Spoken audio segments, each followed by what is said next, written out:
could explode. Rodney or something like that. But he could only do it once because he's not invulnerable. But it would be devastating. It would be a devastating huge explosion. blast. So that's why he's the greatest. Yes, and he would die. And he used it, and it was a good story. It was It was all right. I didn't expect it. It was good. It was better than it had any right to be. And then he had the black chick was his homegirl, and what was her power again? Like she could warp reality or something. Yeah. And nobody remembered that she was around either. X-Men are good for that. Bringing up a character. There's a lot of ones like that. Like there was one dude. He was like, his name was like Afterthought. Like he's always there, but as soon as you meet him, you forget him. Throughout their history, he has helped them fight guys, but no one ever remembers this guy. Critical to victory, but nobody recognizes him. And the X-Men are good for that shit. They're really good for that. Yeah. All right, let's go ahead and jump in. Hey, everyone, welcome to another episode of Escaping Podcast. The best podcast in Colorado Springs when it comes to all things nerdy, geek, and everything in between. And by in between, he means those years from childhood to adulthood. Yes, sir. Today, we are talking about teenage heroes, teenage super teams, and teeny boppers? Teeny boppers, boppers in general, Angst-filled adolescents. Kids bop. Yeah, kids Boy bop. bands. Boy bands. I'm Daniel, as always. To my right, I've got... Kels for show. And across the table, joining us is... what's your name, guy? John Mark. John Mark, 2 first names. Yep, that's me. I like that. I'll make up for it. He's got too many first names. I've got just initials. So TJ. Hey! That's it's concise. It's good. So, guys, what teenage superheroes have you been reading about lately? I'm dying right now, but let's keep going, even if I die. Don't die. Don't die. Don't do that to us. What have you guys been reading, teenage wise? Actually, I was gonna bring this up towards the ass end of the show because there's always random teenage groups out here, but the teenage comic book that I'm currently reading that I'm always going to be attached to is Power Rangers, both Mighty Morphin Power Rangers and Go-Go Power Rangers. Right. And for those out there that don't know this, yes, they do have a comic book. One is based off the first 6 months of them being Rangers, and the next one follows them 6 months after Tommy joins the squad, and it basically it's a loose reboot of the TV show universe, but it's more modernized. So there's YouTube and cell phones incorporated into the stories, and it's just give you way more layers and dimensions to the characters that you didn't even think possible, and it just totally takes the franchise into awesome new directions.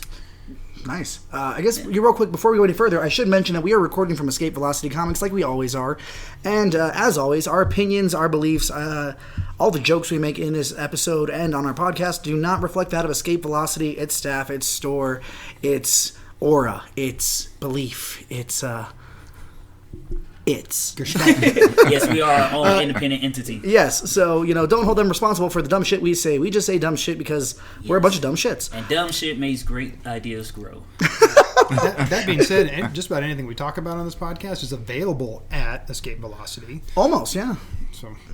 So what are you, TJ? So I've always read all things X-Men related. So New Mutants, Generation X, even the X-Men, original X-Men, the strangest teens of all, and then just lately, just for some breadth here, I've been reading Runaways. Okay, yeah, the Runaways is kind of a crazy one because they find out, not to get too ahead of ourselves, but that their parents are super villains. Yeah, yes. Almost right from Jump Street. They don't even hide that. It's like, and that's I think one of the best hooking selling points to the Runaways. Like, hey, if you thought your parents were evil, no, ours are.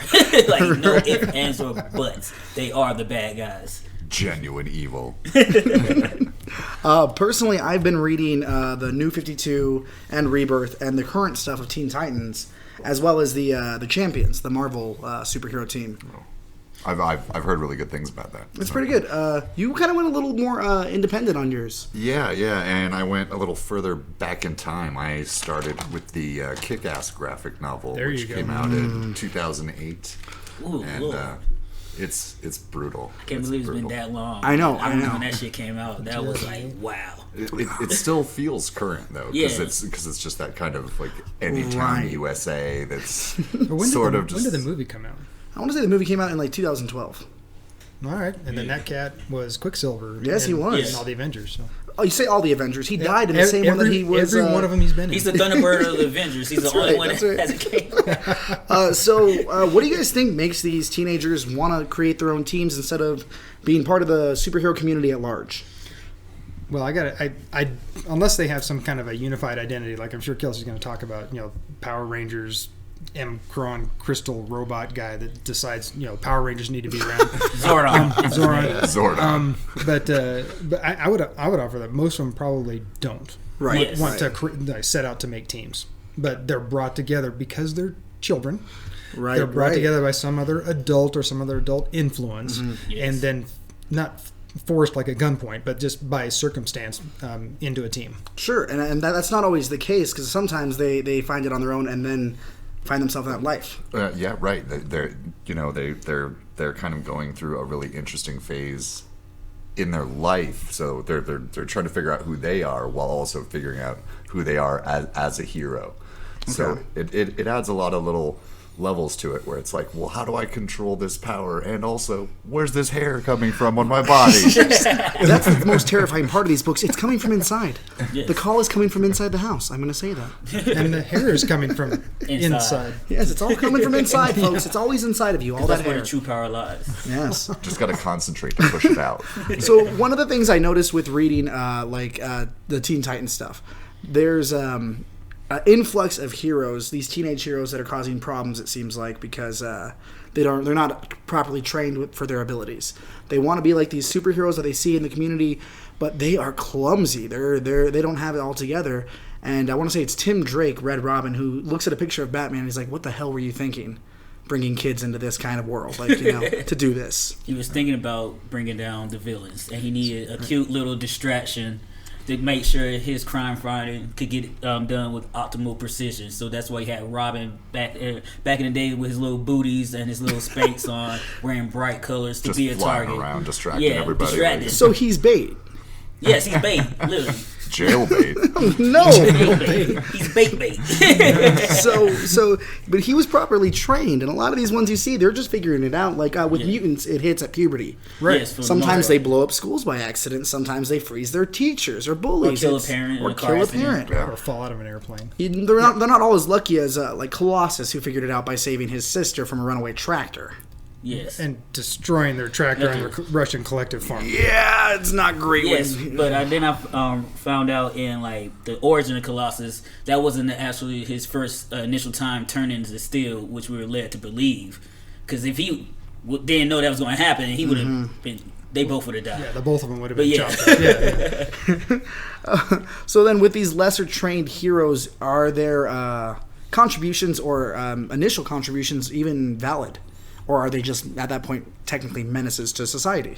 Well, so I think that I'm going to dodge your question a little bit, but so I think that most of the time it's all about them learning how to use their powers, and so there's obviously accidents along the way. Buildings get vaporized, childhood friends, die, and right.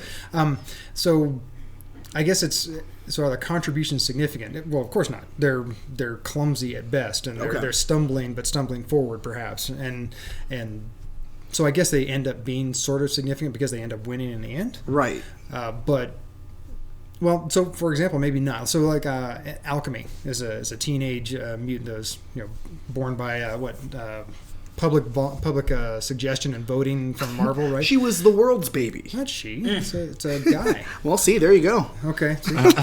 But anyway, so his powers are to change anything into anything else. Okay. But because he's just learning his powers, he's made a couple of things out of some basic materials and something like change things into gold. But that's actually what happens is he changes living things into gold and can't figure out how to change them back. Okay. So there's the accident. Is it beneficial? Sometimes, sort of. In that particular issue, yes, but then he ends up dying for it. And that's rough because, again, teenager, whole lot of potential ahead of them if they had the chance to do it. Yes. Yeah. But so with you reading Kick-Ass, tell me about for those of us that don't know Kick-Ass, tell us about why he does what he does. Yeah, sure. Well, he's just a actual normal kid, so he doesn't have any powers or anything like that. So he's not turning anything into gold or screwing up in that sense. He's just falling off of buildings and tripping and just hurting himself. And pretty much his only power was he was almost murdered and then had metal plates put in him, and he has almost no sense of pain. And he can handle his like, ass being kicked. He can Yeah. take a beating. That is also one of his He like, definitely superpowers. gets his ass kicked way more at the start Yes. before he starts kicking any So- ass. Well, while he's still in that training wheels phase Right. that you Are were there talking about. any other heroes in this world, or is he the first? Or He was kind of the first one to get famous because someone filmed him on a camera, and then it went viral, and they're like, "Oh, kick like ass!" Claire in Heroes. Heroes, Yeah. Save the cheerleaders, save the world. Cheerleaders save the world. That didn't Too work bad he out. couldn't save the franchise. Not even Henry Oh. Zabrowski could make the reboot good. Yeah, that's rough because he's a beautiful man. I love that show. I loved it Yeah. up to season 2. Then Yeah. that's a So- whole other episode. How does this teenager compare to, or how does he add up or stack up to the heroes that do exist in this world? Well, he's kind of a punk because he doesn't know what he's doing, and he's kind of getting himself into trouble. Oh. Where he's like, "Oh, I'm in this drug dealer's apartment now, and all I have is a stick and mace." Which is And not they're- what you want when you go to a drug dealer's apartment. You want cash. Right. You want, at least a smell-proof bag. Wait, no, I mean you want. something. But yeah, he's basically just almost getting himself killed a whole bunch until he runs into Big Daddy, which is kind of the Batman ripoff. That was TJ's nickname in high school, actually. Okay. Still is. Seems accurate. Hopefully not in high schools across America, but just like when you were in high school. Sure, we'll go with that. When I was a young warthog. So Big Daddy, does he take him under the wing, or is it more like when you see the teens doing it, like, hey, you're not trained, get the fuck out of the game? Well, they slowly kind of come around to him, but he is already teaching his daughter Hit Girl, who is the ultimate badass of this show. Mindy. Yes. Mindy. Kayleen from The Office. Because if Big For Daddy's sure. Batman, Hit Girl is definitely his Damien. Okay. Not Dick, not Jason, not... She is mean. She has a mouth on her, and she just tears rooms up with those swords. Right. She steals the scene in almost every scene that she's in. Where it's like, does. she's the real hero here. When you see her, Sure, slashing but through she's people. also a kid. But I guess the difference there being is properly trained versus just trying your best. And like you were saying with the Robins, they were properly trained. Yes, they were. Some Robins have more areas of expertise than others. For example, like Dick Grayson's is a natural acrobat because he's the only person in the DC universe that could pull off like a quintuple backflip or some shit crazy like Flying that. Graysons. Yeah. Tim Drake, he's the most intellectual one. He's like the closest to Batman when it comes to detective skills. Then you have like Jason Todd, the rebellious bad boy. Then you just have Damon Wayne, that's just Well, he was natural trained by born the, killer. He was trained by his granddad Ra's al Ghul to be an assassin. So he's like the most deadliest fighter at his age in particular. Okay. So all the Robins have their own little niches about them that make them unique. So another level of being properly trained, I'd say, is with the X-Men. They're literally going to the academy in danger rooms, scenarios. How does that play out for them? Well, so for the X-Men, and then sort of repeated as Right, the New future Mutants, generations. but so they need to have some sort of a fatherly figure, and so with this trope, it seems that the teenagers are fundamentally irresponsible, don't know what they're don't know what they're doing, but they also don't have a greater understanding of their context in the world, Right. Yes. and so what it is they're going to do. So you get the original X-Men together, and all of them are kind of fumbling hormonal idiots. Everybody's trying to holler at Jean. Right. Even Professor X, which is problematic. One frame in one comic book. How can I tell her that I love her? I'll keep it a secret for now. I shall wipe her memory. I guess technically everybody was in love with except for Bobby, but that's... Yeah, Bobby was... No, Bobby was down with that too, but of course that was retconned a Thank little you, bit later on. Bendis. But thank you. To add 50 years later, but just right around the corner. But the point is they got to have this sort of a bubble around them, Right. which doesn't necessarily protect them, but it keeps them in the same teenage context. So if you take your original Teen Titans, not your latest ones, right? Right. The original Teen Titans are all like the child photocopies of other heroes. Yeah, right? Yes. they're analogs. So you get Robin for Batman, you get Wonder Girl for Wonder Woman, you get Kid Flash for Flash, you get Speedy. Aqualad for you get Aqualad. Speedy for Green Arrow. So anyway, and all the people that they deal with are either complete idiots or they're other teenage fighting something. Right. And so it keeps it sort of safe, but I guess maybe the word is bite size. Right? Bite size. So I think that's, But anyway, so so the bubble keeps them with challenges that are going to meet them, except for the original X-Men, who go up against the island that walks like a man. Krakoa. Yeah. And the first villain they fought was like one of the most powerful villains in the world, which was Magneto. Right. Their training wheels was kicked off their bike very early in their career as young mutants. And for more on Magneto and Krakoa, check out our first 2 episodes about Jonathan Hickman's House and Powers of X and 10. It's some sexy, sultry stuff. Nice plug. Let's call it callback. So there is the difference between some teenage groups going into it on their own instead of being brought in, and then others like the Robins, like the mutants, who are knowingly brought in on this war. They're soldiers. Whether they realize it or not, they're soldiers in a war. Others who are saying, no, I'm going to fight, my way. Like, with Champions, they kind of realized that their heroes were still just people. And they were having these superhero battles every other fucking month. And they're like, we're going to go change the world. We're going to make a difference because you guys forgot what it meant to be a superhero. Exactly.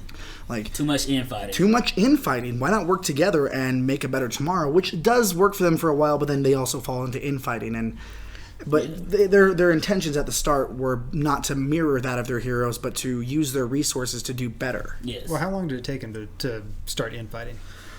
I know time is weird, but I'd say it took at least a run and a half.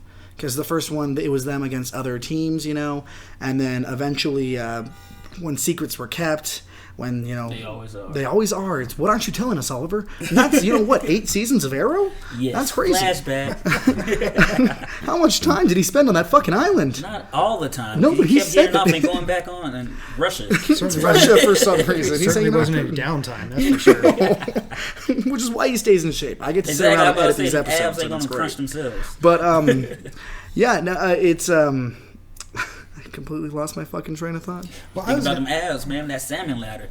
That's right. That's the only way to make it through. So, I was gonna offer that it seems that these teenage books stay teenage for a while until that trope gets old. Yes. Or until the teens get old. And then they have to... And that's why, so the X-Men now, like I said, time is weird, so it takes them, 30 years. But you don't have to stop being teens, but then they're doing too many adult things, and, right. and we've died, we're part of the universe, talking about Jean Grey, now, and now we come back. So that's kind of adult stuff. Sure. So now we need to have some more kids around. So bam, we got New Mutants. Uh-huh. And then New Mutants go off, and now they're, Eternals and Valkyries and all kinds of weird shit. And so now we got to have Generation X. Yes. Which is, again, follows a little bit in some ways that analog where they have the kid versions of other important films. Right. So do you think that's copy and pasting, or do you think it's like the trope of you got to have the certain elements in your D&D party? In your adventuring party, you need a tank, you need a healer, you need a fighter, you need it's got you got to fill those slots. Yeah, no, I think that is absolutely there. But I think what we're actually seeing is sort of a return to scooping up your market. Right. There's always going to be a need for new readers, and a lot of the readers tend to be teenagers, so we need a new team every couple years. So especially with the X-Men, because there's always new mutants being born, and they got to get the new ones in, get the old ones out. A lot of time with X-Men, they do die, they do move on to do other things, so it's important to keep the youth involved in that movement too. Oh, you got to. Because the mutants are the future and the youth is the future, so that just goes hand in hand for the mutants. Right. It can't just be, guys our age and older just reading these books. Exactly. Otherwise you're going to lose your market because we're all going to die out. Yeah. And it also explains a lot of cool things that are happening in each one of these kind of cyclic generations here. Is that, back in 1963, I wasn't alive in 1963. Sure. But I like to pretend I was. And and so everybody's, this clean-cut white guy or girl, straight. No, doing we their existed. thing. We just weren't in the limelight. No, that's not true. That's not true. I read about it. It's not there. So no. So but the point is that appealed to a certain demographic that was apparently the target at that time. You fast forward, you get another generation. You got some more Native Americans. You got Scottish, and you got somebody who's arguably not exactly white on the new mutants, depending on who's coloring them at the time. Word. And then then fast forward a little bit later, then now you got some more. Just variation, just incredible. Right. Whatever's appealing at the time, and whatever, when I say appealing, I mean whatever is meeting the need of the audience. And so that's So I think it's exactly what we need. First off, Sure. Because we need to, as Kelsey was just saying, we need to kind of freshen up what's going on. You got the cool characters; they're going to stay around forever. Yeah, but, Wolverine will always be Wolverine. But you got to bring in something that's new, fresh, appealing. That I don't know. Yeah, like you was brought up about Gen S, they was like hinting all like some of the cliche, stereotypical characters, but they put a flip on it. Like you had Monet, she was like the brown girl. I think is she like Moroccan? Yeah, she's like Saint Croix. Yeah. Like she was like Saint Croix. She was Moroccan, but she was the rich mean girl. Then you had Huss, which was the poor white girl, like the right. So they had that dynamic going on. You had the bad boy, and Husky is Cannibal's sister. Yeah. So that's legacy with that coming on from the New Mutants. You bring in Jubilee, who was one of the most popular characters at the time, or Wolverine, understudy. Yeah. Make her like the focal point. She's Asian, Chinese, I think, to be more specifically. And then you had like Mondo, which was Samoan. Mm-hmm. You had Sync, which was a brother. Skin, who I referenced to, he was a Latino. Of Latin descent. So you had all these different nationalities and races under one book, which the team was founded by Emma Frost, the White Cream, and Banshee. So you had those alumni X-Men, once a former villain, kind of like with New Mutants, how Magneto was he was running in charge after of Charles them, was gone. Charles left. So there's a lot of in history with that too. And with Emma Frost being a former headmaster of the Hellion Squad that got killed back in the day. But also she's got I think it goes back to she has the experience to turn them into soldiers. Exactly, that too. And that's constantly what you're seeing is them turned into soldiers. They're fighting the good fight. Does that trope continue with the Teen Titans? Not necessarily. Yeah, they're turning themselves into the heroes they want to be. They're training themselves to be, he's like Batman. He's a Robin. He trained under Bruce Wayne. But it's this thing where every Robin wants to be better than Batman. Yeah, they don't want that Bruce life. Well, you say it's not possible, but then you see a lot of the choices Bruce makes kind of a la Professor X. It seems really good at the start, and then you're like, wait, what did you lie about? What situation did you put me in? Why aren't you killing the Joker? Yeah, why aren't you killing the Joker after he killed me and I had to be brought back by the Lazarus pit? How is he still alive? How are you still making these same mistakes? It was brought up yesterday in one of the comics. I wish I remembered which one, but it always stuck with me. Someone points out to Tony Stark, at some point it is Spider-Man's fault that Green Goblin escapes and keeps killing people because he won't put him in the dirt. And you see with these adult heroes, you see a lot of points where it's life or death. It's cosmic. And with these teen teams, the question is, do they have to go through these same kind of things, or is it kind of watered down to make it more digestible for the readers? When it comes to like the trials and tribulations with these teenage heroes, a lot of it does stick because for some heroes, these things are going to make them into the adults that we see them become in the future. And specifically, too, with the X-Men, because one of the things, too, I just kind of came to me as I was rereading up on like the new X-Men, young X-Men, and things of that nature that relates to a lot of kids in this generation. Is like they are in school to learn how to better themselves with their mutant abilities and become productive members of society once they graduate to be X-Men. But at the same time, that's very hard to do when every other month a Sentinel is busting through the quad and killing your classmates. And now we have kids in school that have to go through active shooter drills. I don't know how often, but now they have to constantly think about what would happen if a gunman came into school, same way like the young X-Men and new X-Men have to think, all right, is today's going to be the day that a Sentinel rolls through and blows up my classroom again. Yeah. So, all right. So yeah, you're right. Obviously, a Sentinel comes up and blows up, the mansion like every other arc or so like that. Yes. And I can't imagine the amount of money or the contribution of the local economy through contracts and whatever that it takes to rebuild that thing. I think just within an issue. Worthington Industries have some. Worthington Industries that and Krakoa producing diamonds underneath the lawn. Yeah. Are diamonds Krakoa poop? Or boogers. Or the tears of Krakoa's soul. That makes them a little bit more valuable, I think. Let's just have a moment of silence Blood for Krakoa's soul. Yeah, blood diamonds. Yeah, thanks for not having the silence. That's good. All right. Nope. Anyway, so it. these are obviously like massive attacks, and something like that would put somebody into trauma and counseling for the rest of their life. But that doesn't happen with the X-Men. No, So do you think that all these disasters, these attacks and stuff like that, do they serve some kind of like a smaller purpose, or are they just there to be clear, or what do you think about that? As far as the X-Men, I think it's more of a way for them to keep the story moving and to show the younger mutants, like, we're going to have to fight. This is going to be your life now. You're going to be an X-Men. This is kind of what you signed up for, so you're just going to have to deal with it and learn to be stronger from it. And the most important part is, now that you're in this position as a team, there's going to be somebody that comes after you, and you're going to have to be strong enough for the next generation that follows. Because every team of X-Men, there's always one or two that Cyclops or somebody else is trying to groom to be the next leader. Right. Like Cannonball. Cannonball stepped into that, and he was the point and shoot. De facto leader. Mutant. Kind of going back to, it's the white guy, so he's going to be the leading team. But then he didn't feel like he should be leader. Then they gave it to Moonstar, who was like the natural leader. Danny always knew how to command the team and get them where they needed to be. Like we talked before, it's kind of like the dynamic between Scott and Storm. Because Karma actually commanded people. Yes. Like mentally. But yeah. And that's the thing too, like Scott and Storm, like Scott was chosen to be the leader. Storm was more of a natural feel. Oh, and when she led the X-Men, man, she got shit done. And it wasn't whiny Summers bullshit. Yes. She was like, I was a goddess once, I was the wife of Black Panther, because I'm also black. Because, that's so not of course. the reason yeah, why. And that's what I kind of had an issue with Storm and Black Panther at the beginning, because you take the two black characters and make them come. I mean, it's cool. But once Luke Cage is his best man. Yeah, but once I started reading more, fast forward, it totally makes sense. But yeah, I mean, that's how it happens, actually. That's my new catchphrase, but that's for another episode.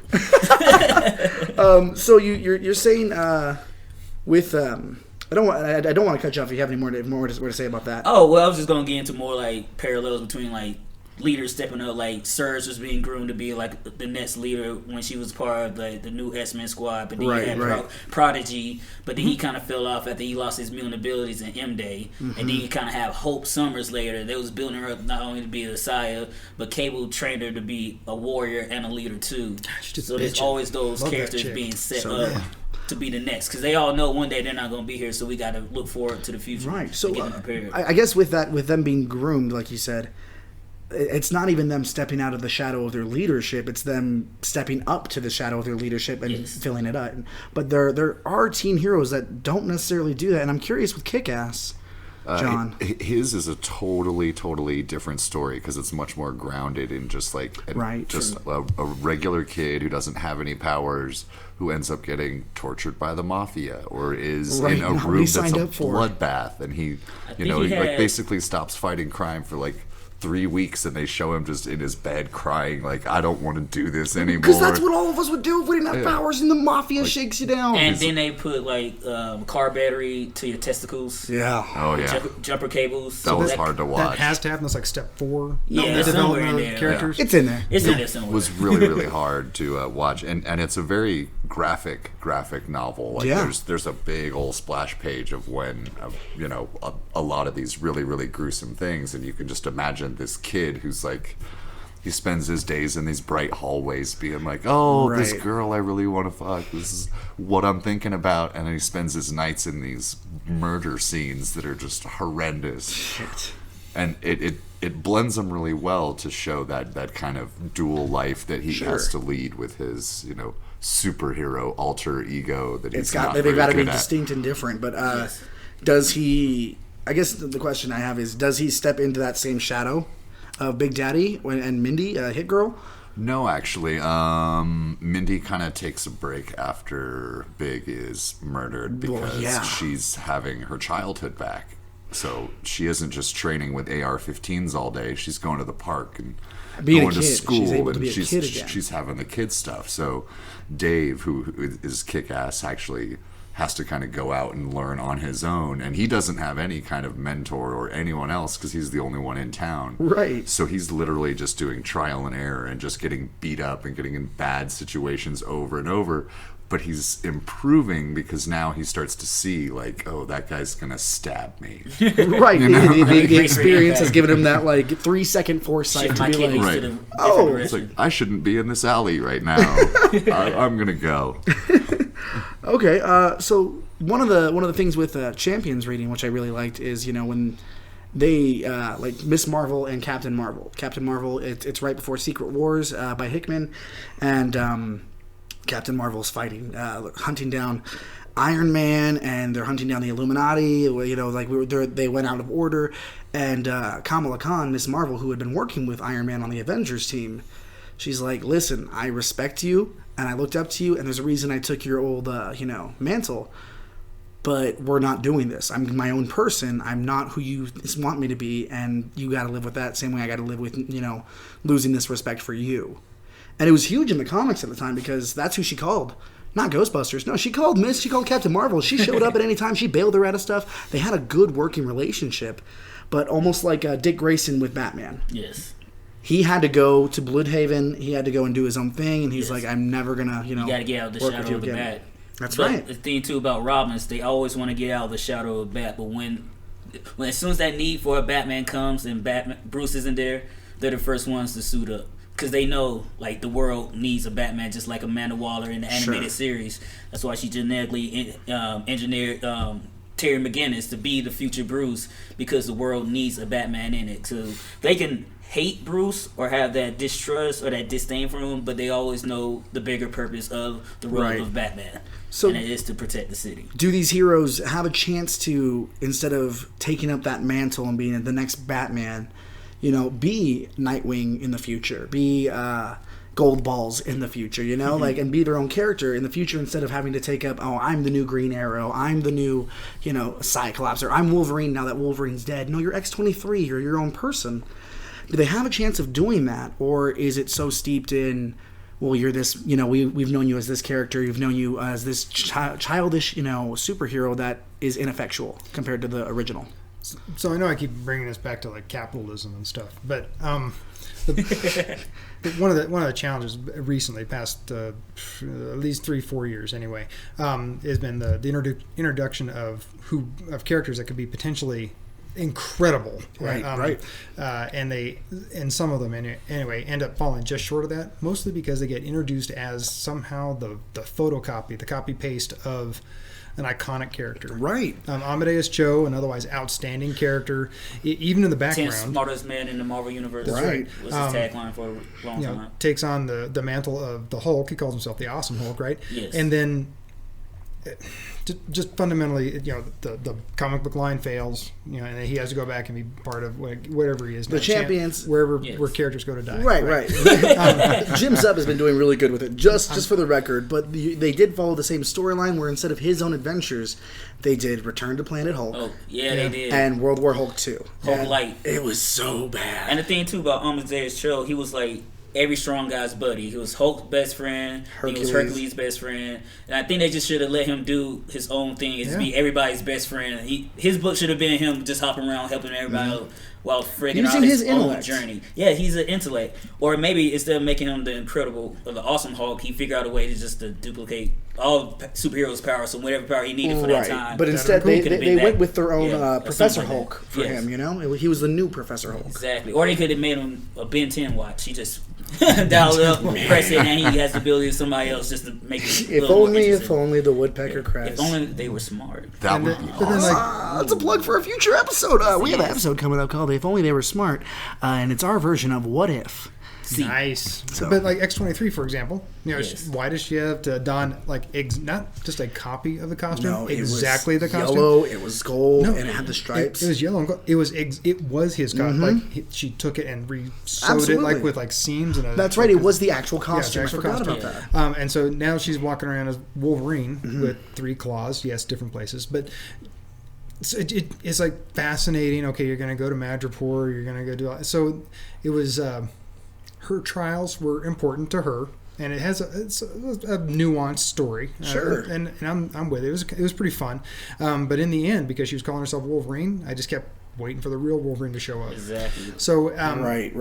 I don't know how to answer your question exactly about the trials, if they were significant or if these people get to be their own folks. Because just as New Mutants were about to do that, they're getting real damn close.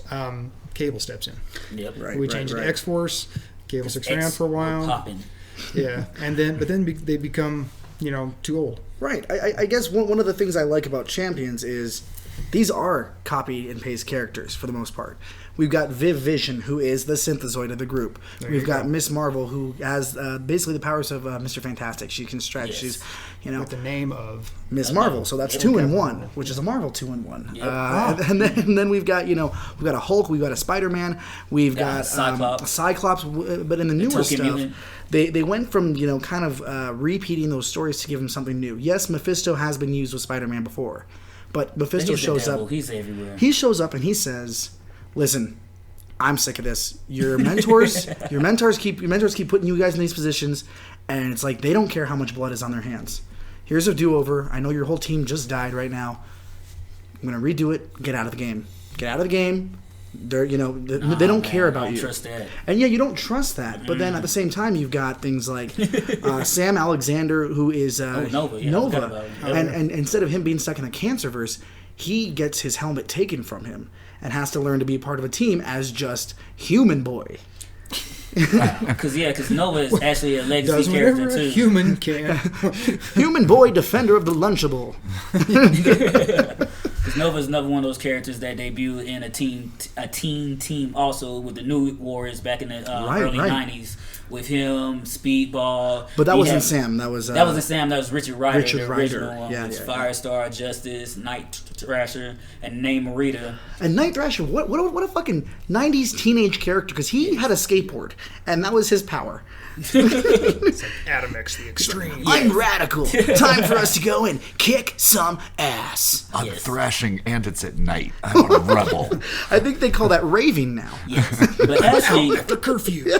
Actually, Night Thrasher was a black superhero vigilante that had his own company that founded his team out of some abandoned building to take down street drugs. So naturally, they covered him entirely in a uniform. Yeah. See him. So that's one of those little things too.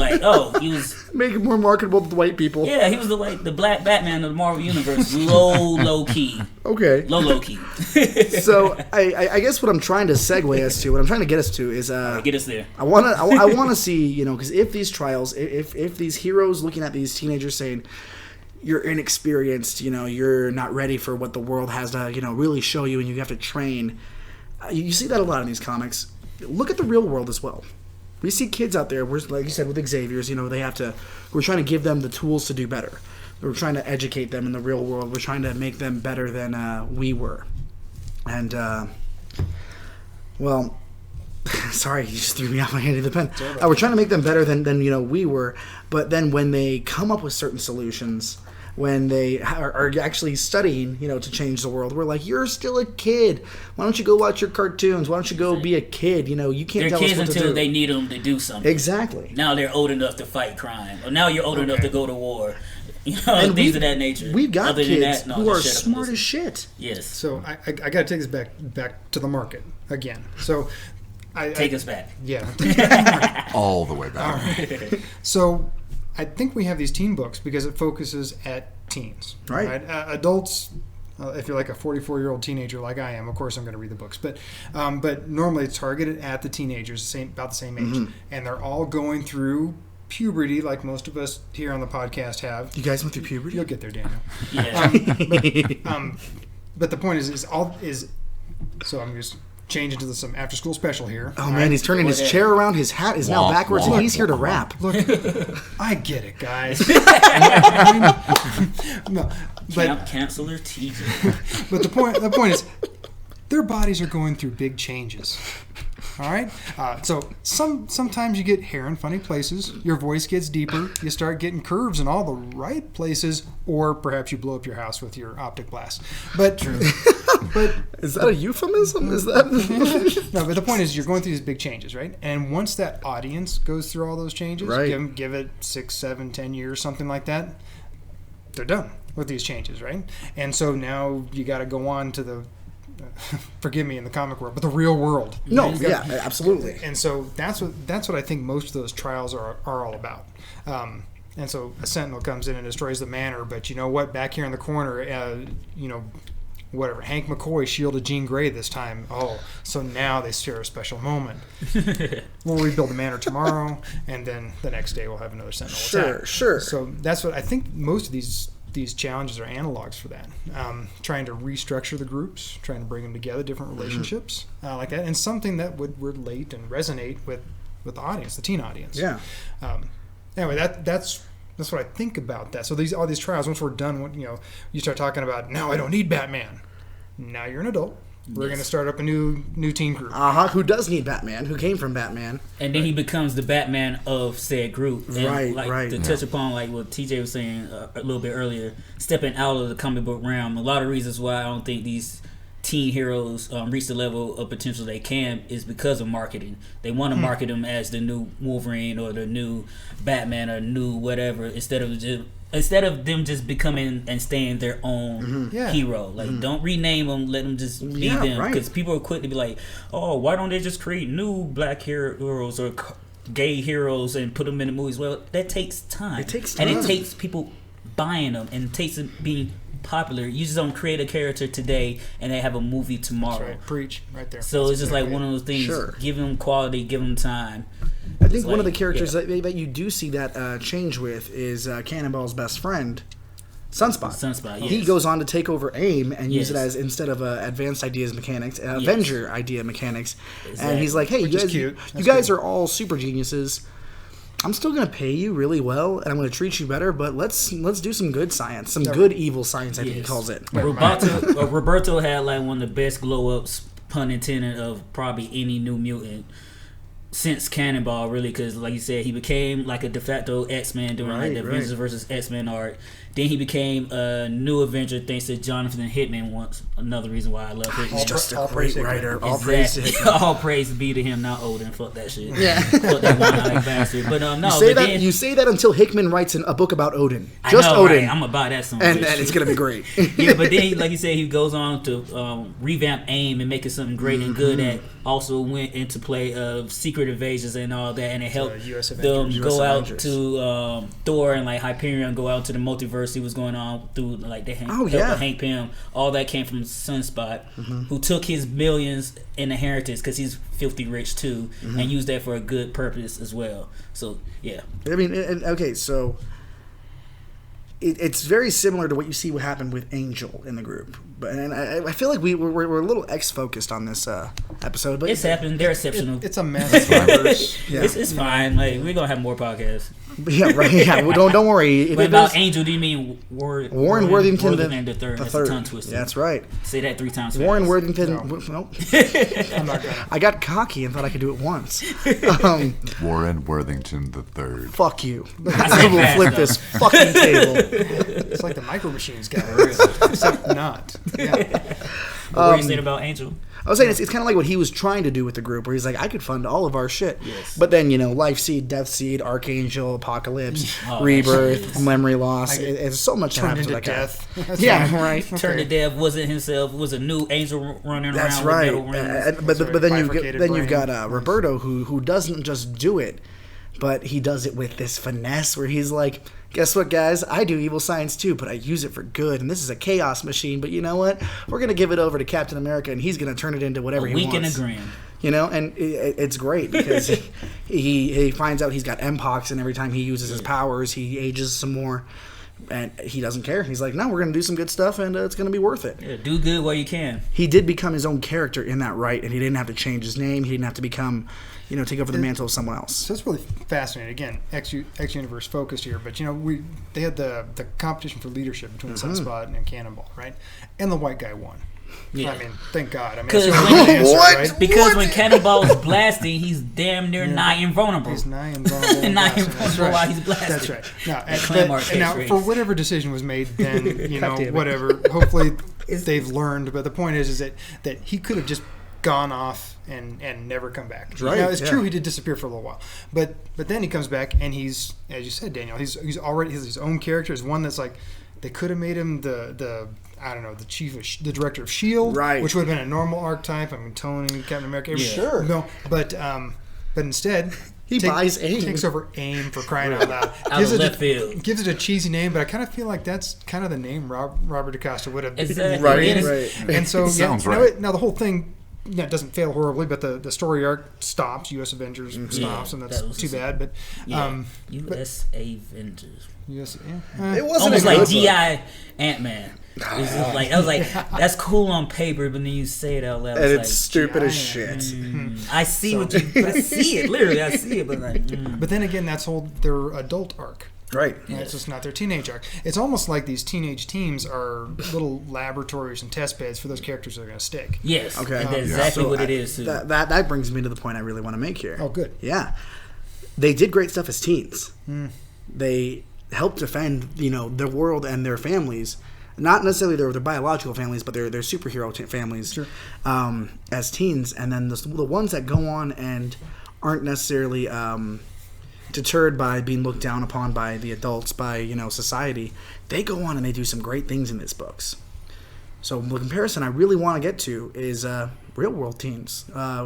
Greta, what's her last name? Remind me of that last name. Nuremberg. Yeah, Greta Nuremberg, maybe something like that. But she's killing it right now. She's super smart. She's someone else jump in on this. I think she's just a Swedish activist, and she's all about climate change, and she's traveling around and speaking to people and getting. And she's a teenager, so she's not being taken seriously. Younger generation amped up, who hopefully once they get to vote will take their own take on it. But I mean, seeing this kid seemingly do more work to save the planet than the people who are actually in charge of it in the seats of power is just fascinating, and just frankly it makes me excited for the next generation, which is not easy. The to ones do that these survive days. the Tide Pod eatings and eating themselves off buildings. The Not bath many salts people will and make it through. But those same ones, like there was these two teens that created a bacteria or they a virus or something that eats the plastic away from the ocean. Yeah. And it's like they want to build a better world where they can take those ideas, where they can take those advanced idea mechanics and be like, okay, well, we don't have to worry about dying now that the planet's going to overheat. What else can we do? Can we make it to the stars? Can we make it to the trenches of the ocean where we can't get yet because of pressure? Yes. Well, and like they just have fresh eyes on it. Exactly. It's like we've been doing stuff the same way for so long, and they just pop out and they're like, "Hey, I'm a creative kid. Right. I just have this random lightning bolt. And like, oh yeah, I can make something that eats plastic at 16 and maybe save the ocean." They're the people who saw someone doing the twist and then turned it into breakdance. And they're like, well, how about if you keep twisting? It all has to Thank start God for someplace. that. Because that's go ahead. No, so okay, so has that happened in a teen comic book? Roberto da Costa. Okay. He started One with that. time. You've Let me also show you got a some- poster of all the characters here in the Marvel Universe. Yeah, And it's funny that it took him somebody so long to do another that one. idea too, because why didn't Tony think of that? Taking a defunctive aim or buying out the villains. Because he like in a because movie, he was an alcoholic. well, not always, but he had to stop. But it's like even in the movies, like your friends are your friends. Where the line was that he told the Claw was like he has no problem working with said enemy Right. when it's beneficial to him. So why not pay your enemy to work for you in better ways? Look at like, don't do evil if I'm gonna pay you millions. Look at Moon Girl and Devil Dinosaur. Yes. She solved the Banner conundrum because it was the thing he left behind to see who the next genius would be, and she's just like that. I figured it out. And her and fucking Nadia from the New Wasp. She's also a genius, and they're trying to better the world right they now got a girl squad. keep going. And with Lunella, one of the cool things I saw, because it was just a side plot in her story, where she was trying to understand the Terrigen Mists, and then the events of AVI, Avengers versus Inhumans, came in, and her and Forge ended up working together, and she goes, "Oh yeah, you're supposed to be my enemy right now. Tell you what, how about we stop this whole fighting thing by figuring out how the Terrigen Mists won't hurt you guys, and without killing it, so my people won't be pissed." We're both two very smart people. I'm a little smarter, but Of course, she had to throw that in. yeah, she's like, but let's work together and figure this out. Let's stop. And they do. And a few other characters, Emma Frost, didn't like that because they're like, no, I need my war. I need my war, and I need my soldiers, and I need to do that. Because she's a grown adult with her adult issues. Yes, those biases and everything she brings to that table. Then you had like Riri Williams that came in and took Just an a old prodigy. ass Iron Man armor and basically reverse engineer it, creating her own. And it just shows, like, especially young women and young readers, that you could follow in the footsteps of these teenage heroes. Right. Like, you can find inspiration in that, just like the real world teens we were talking about. Even like the people, the survivors, the Parkland shootings, and other people, young people talking about immigration and how these laws are affecting them in the real world. Now they're taking that power into themselves to educate the young. So when, like you said, John, when they can vote, they can use that power. Yes. That's why it's important to have like a new generation of teenage heroes to inspire the teenagers, the youth of the country. Once again, I'm gonna plug this cartoon forever, like with Captain Planet. Yes. There are a bunch of Planeteers that are going around with superpowers trying to teach people to recycle, and guess what? They didn't want to hear it from them because they were kids. Don't tell me what to do with my plastic bags, my paper cups, the deforestation, fuck the trees. You're just a kid. What do you know? Like, no, these kids was out there teaching you right from wrong, and that instilled in a whole generation of kids like myself the right or wrong. The rights and wrong of littering, pollution, and just trying to live within our means. And we pass that information on to the kids that we're under, because you need to learn these things. We need to be working on that. So it's very important that we have those messages, and we do need makes you wonder if these teen groups need to have a message, because otherwise they're just a bunch of worthless teens. Well, I think in some ways you can't have a message. In some of the books, you just can have fun. Like, Well, Teen Titans Go is just a fun book. But even though they throw in some lessons here, but sometimes. And the Riri Williams, Ironheart. I have some issues with the idea that she has to have she has a suit of armor that is the same color scheme as Iron Man. She has to use the same. I stopped reading it when it was okay.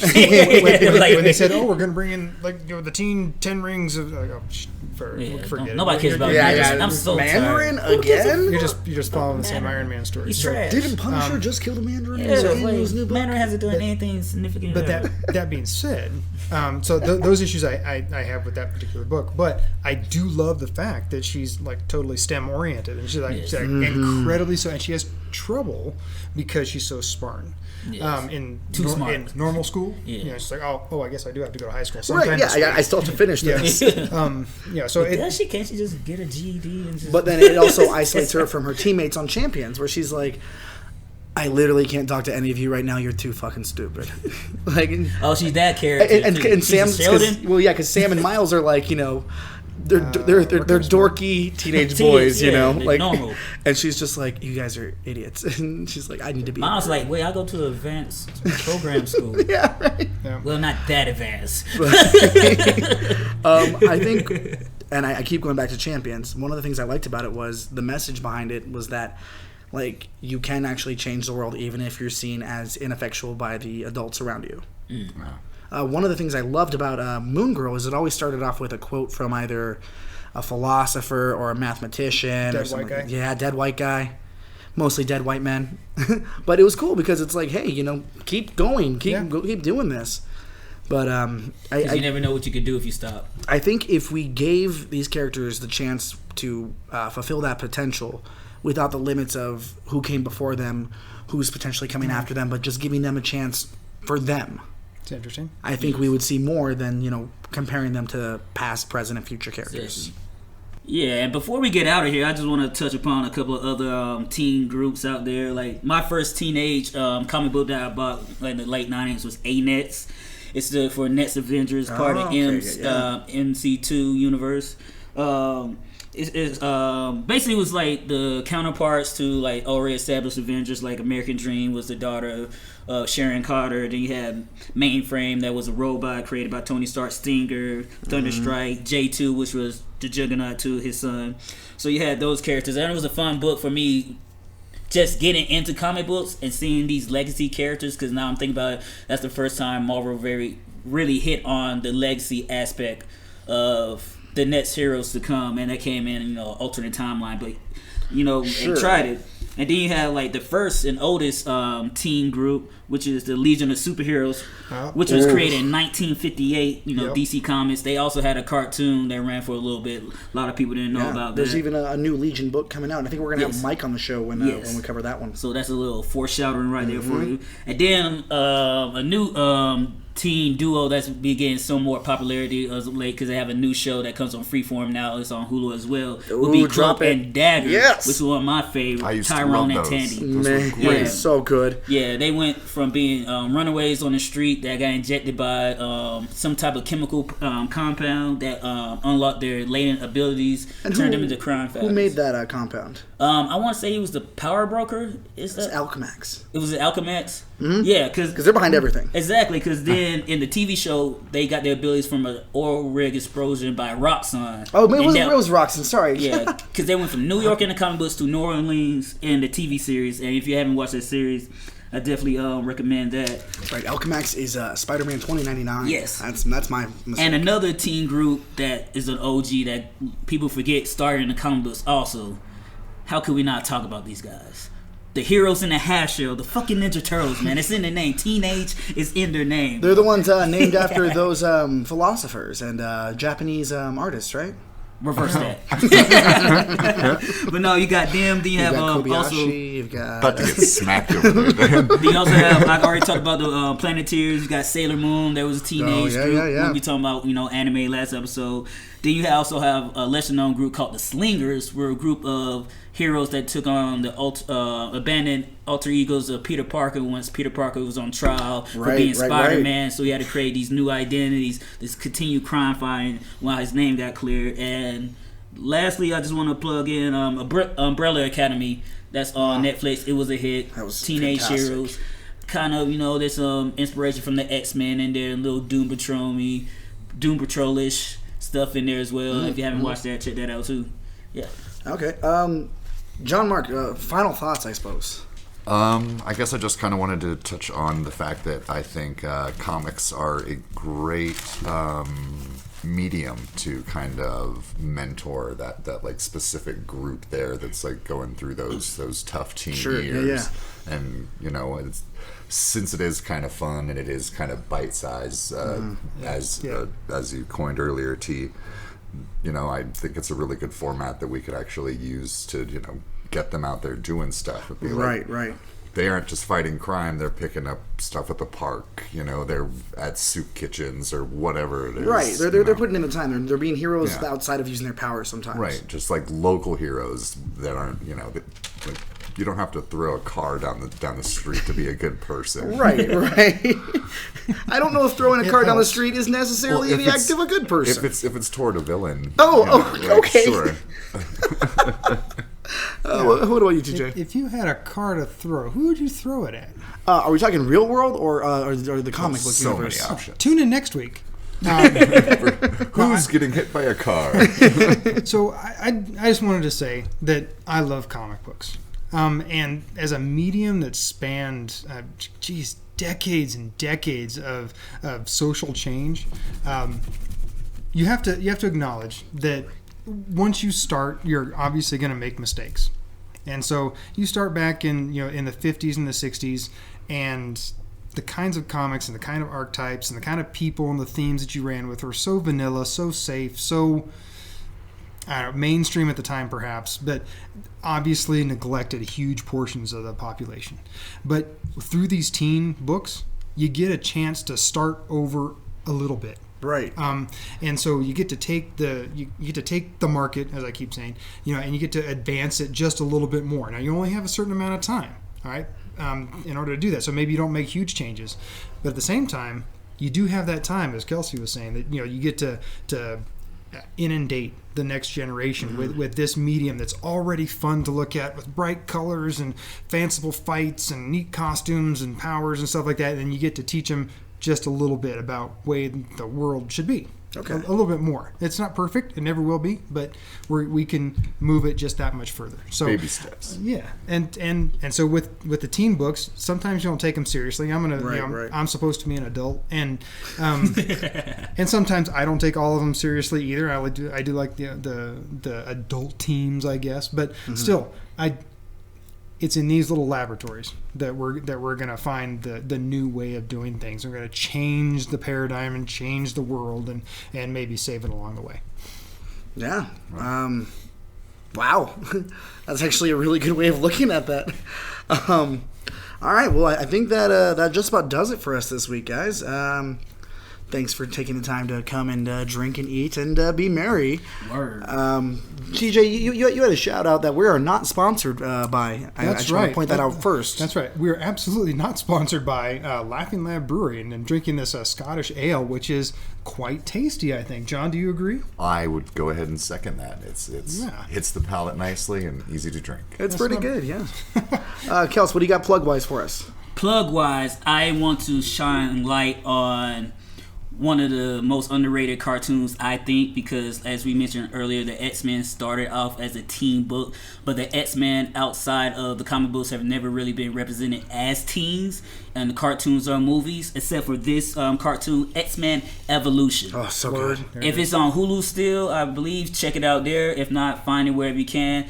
Pound for pound, one of the best superhero cartoons made, definitely top 10. And also, it gave us X-23. The same way that Batman animated series gave us Harley Quinn, X-23 started as the original concept on the show. And of course, now she's infamous or famous. Oh, yeah. Matter, depending how you slice it. Oh, my God. Oh, my God. Yes, I did. So definitely check that out. And another side note, that series also gave me the idea, or it could give Marvel the idea to how to keep Magneto youthful in the MCU when they introduce him, because there's an episode where you get his origin and how Wolverine and Captain America both helped liberate him and the other Jews from the concentration camps back in World War II. Mm-hmm. So basically, he figured out a way to keep to de-age himself using his magnetism in the machine. Of course. So maybe they could use that in the MCU, so we don't have a 90-year-old Magneto trying to fight a whole bunch I don't know. of I mean, maybe it's just me, but I want to see some teens beat up a 90-year-old man who was a Holocaust survivor. No, don't do that. Don't do any of that. Fights or something like that. That's right. I don't know if anybody's going to come down on that side. Yeah, I think there'll be somebody. You know. Yeah, I mean, they'll watch it ironically. Oh, sure. I only have the Confederate flag up because I hate it and what they stood for. Yeah. To remind myself.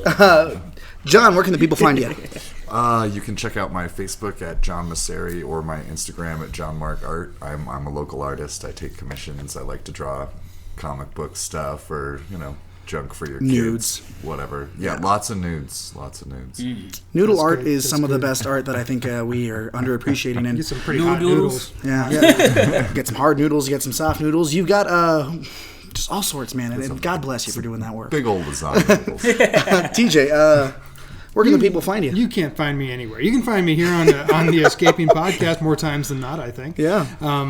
And so dial 1-800-GOT-X-Men if you want TJ to be a regular on this podcast. No, see, he has you dial that because every time you do, he gets 15 cents per call. The fact of the matter is, TJ's already been established as a core member of this podcast, but that helps fund us. And when we get the Patreon up, that's all going towards that. Word. I guess plugs for this week, always Escape Velocity Comics. They are so great for letting us record here.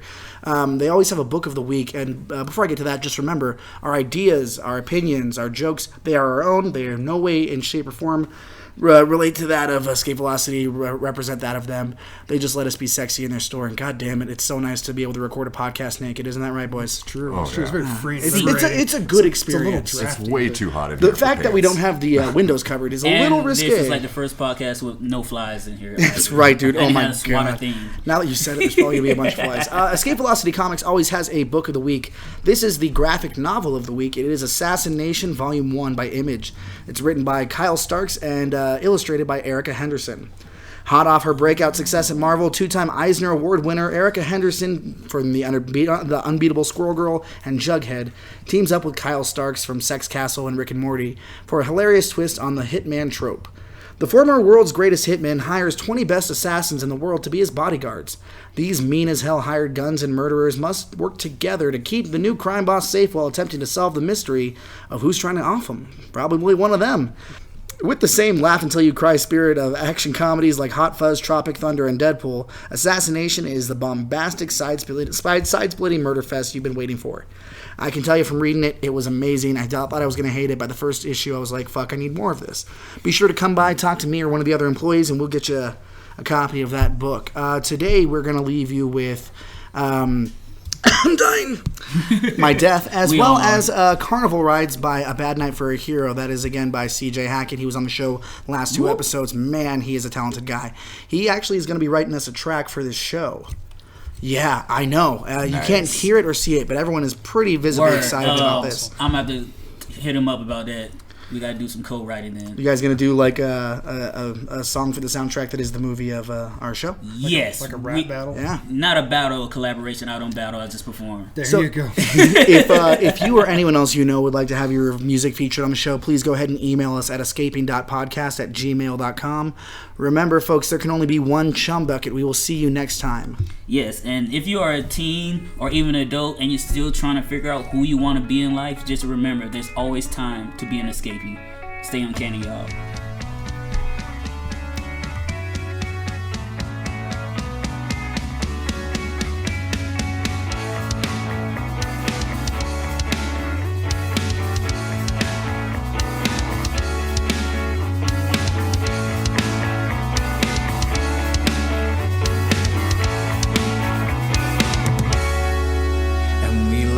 Our hands together, and that alone just made my day. And she wants to ride the zipper, and so we step into the cage, and I can feel us getting higher, and you can see that it's not safe. And before they go and drop us, she calmly turns to kiss my face. I can't tell if the girl the carnival rides got me shaking inside. Just play it cool. I feel my heart coming up. Chuck, is it good? Is it bad luck if I die in here with you? Oh, tell me what's a boy to do?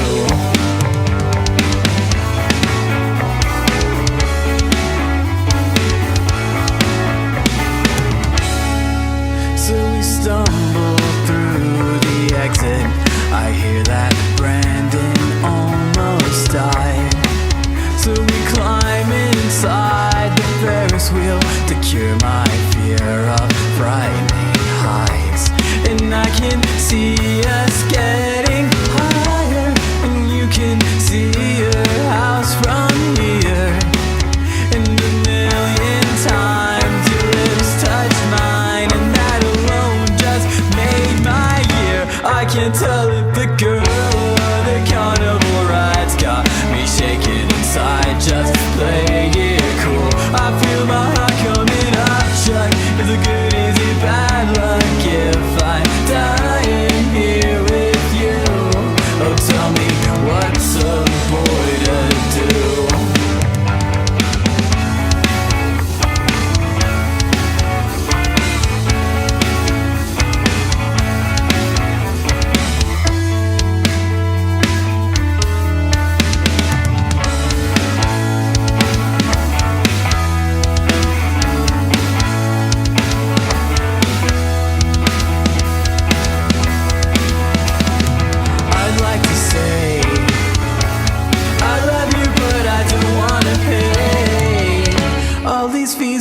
Fines that my heart is designed just to keep me away from hurting you. I can see that you're scared of me more than the air that we suddenly seem to fall right through. I can't tell if the girl or the carnival rides got me shaking inside. Just play it cool. Feel my heart coming up. Chuck, is it good? Is it bad luck if I die in here with you? Oh, tell me what's a boy to do? Oh, tell me what's a boy to do? Oh, you see, well, she cries when I touch her, but oh God, I love her, so what else can I do? I could stay at arm's length like I'm clever, but oh no, I'd never. I know she loves me too. So tell me what's up.